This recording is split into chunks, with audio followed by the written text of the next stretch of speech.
Greetings from Katona Studios. I'm Steve Postel. A few weeks ago, my bandmate and buddy Leland Sklar and I put up a little video of me unboxing a new guitar, and I got a lot of comments about what does it sound like and what do you think of it. So I thought I'd do another video called Why Did I Buy a Harley Benton Guitar? So let me talk about guitars for a minute. I have, as many of you know, a lot of guitars. And the question, why would I buy a new guitar when I have so many guitars? Well, as a studio musician as well as a touring musician, I have different needs for both. So touring, I just have two guitars these days. It's hard to travel with a lot. I have a beautiful Paul Reed Smith Custom 24 and a G&L Skyhawk. And between the two of them, they're stable, they're reliable, beautiful instruments. That's what I tour with. But in the studio, I'm always looking for different sounds.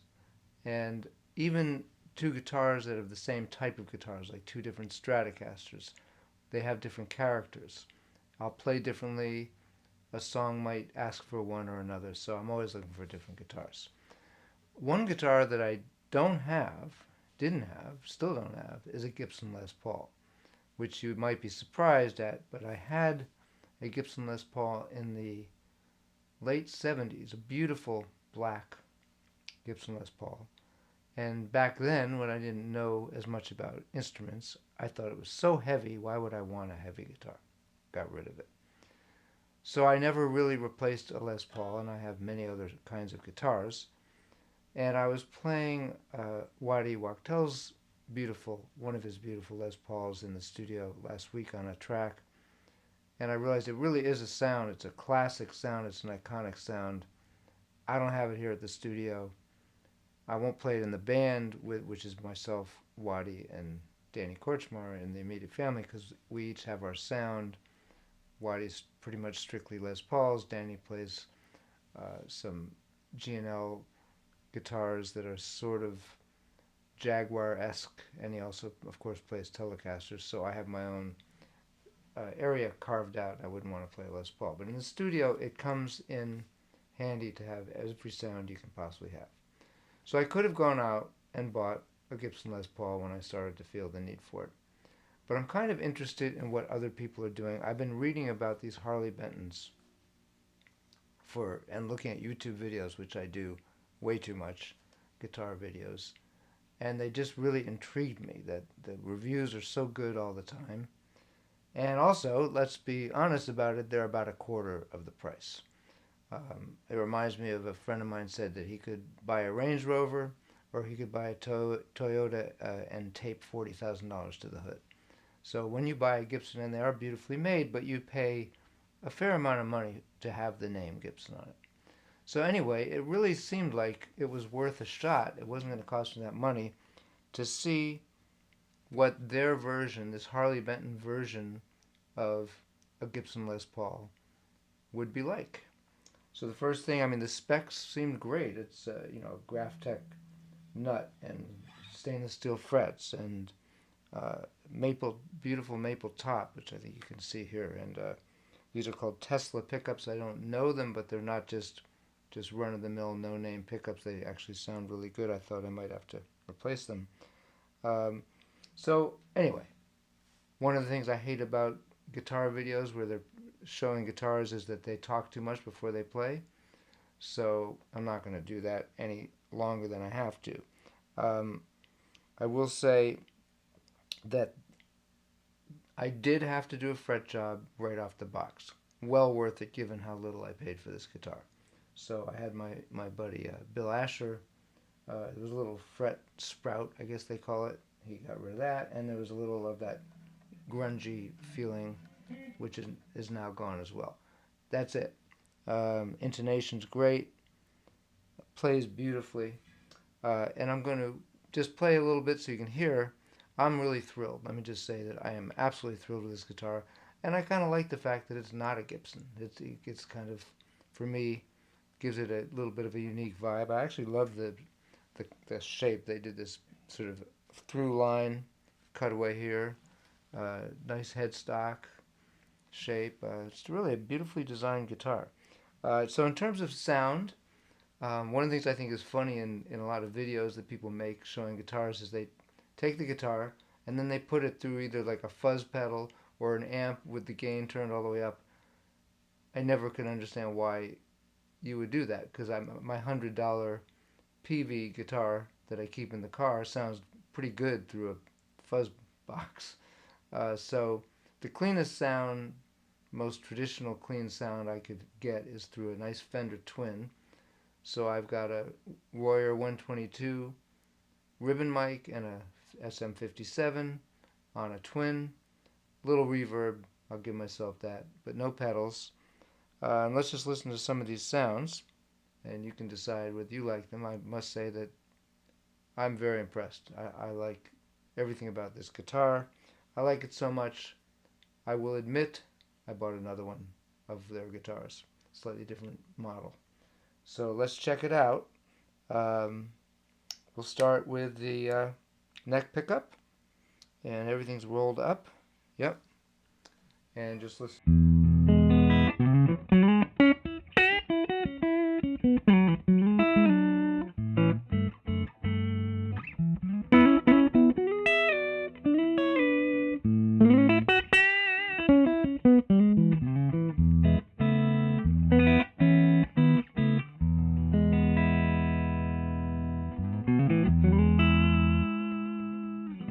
Very nice, very rich.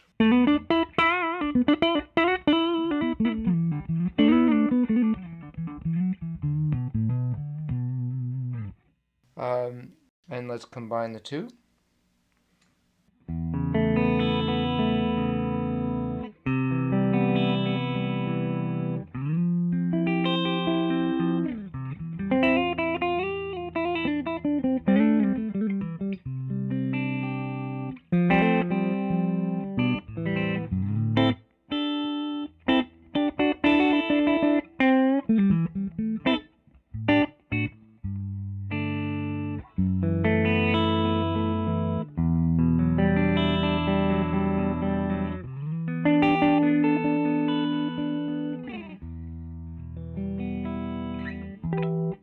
Real clean, real nice.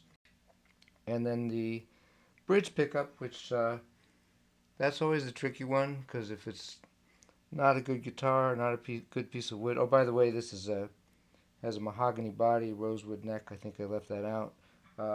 This can be thin and harsh, but on this guitar,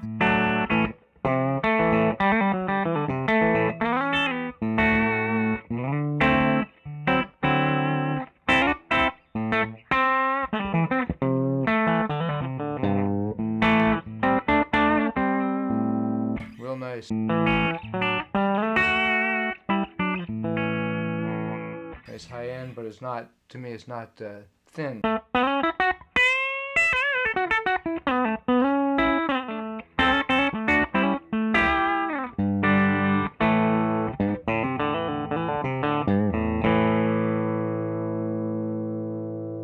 Now, just to see what it does sound like with some gain, let me add some gain here.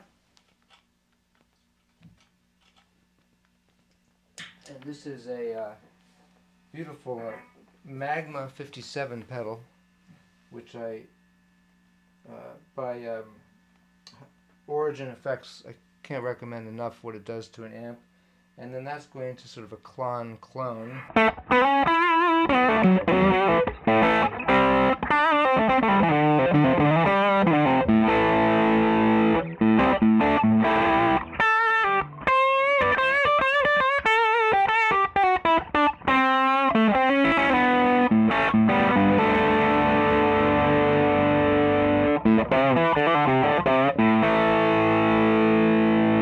So it certainly sounds good with that on there.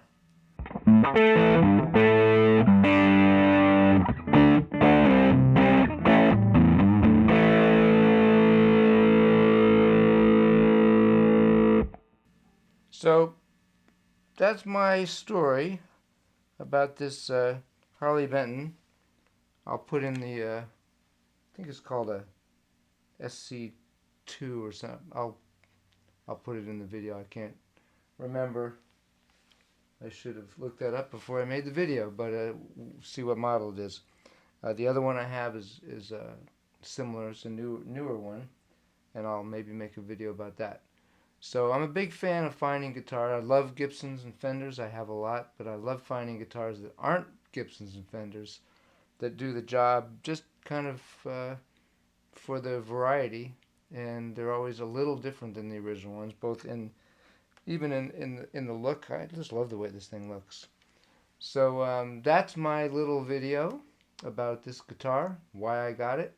Now I have something that to me does the job. The other day, as a matter of fact, Waddy played a part on his really expensive Great Les Paul, and we wanted a different ending, and he wasn't here, and I literally needed to put 2 notes, 3 notes in. Took this thing, matched up the level, the amp, sounded pretty much the same, very similar. And so I'm really happy. They make lots of guitars. I haven't tried it other than this style with the Tesla humbuckings. They make Tellys, Strats. I imagine they're all pretty good. And like I said, little fret job, you can get that done for not that much money, and you're still saving tons of money. So I'm going to go to work and do some recording. And I'll see you next time. Steve Postel here signing off. And enjoy your guitars. See you soon.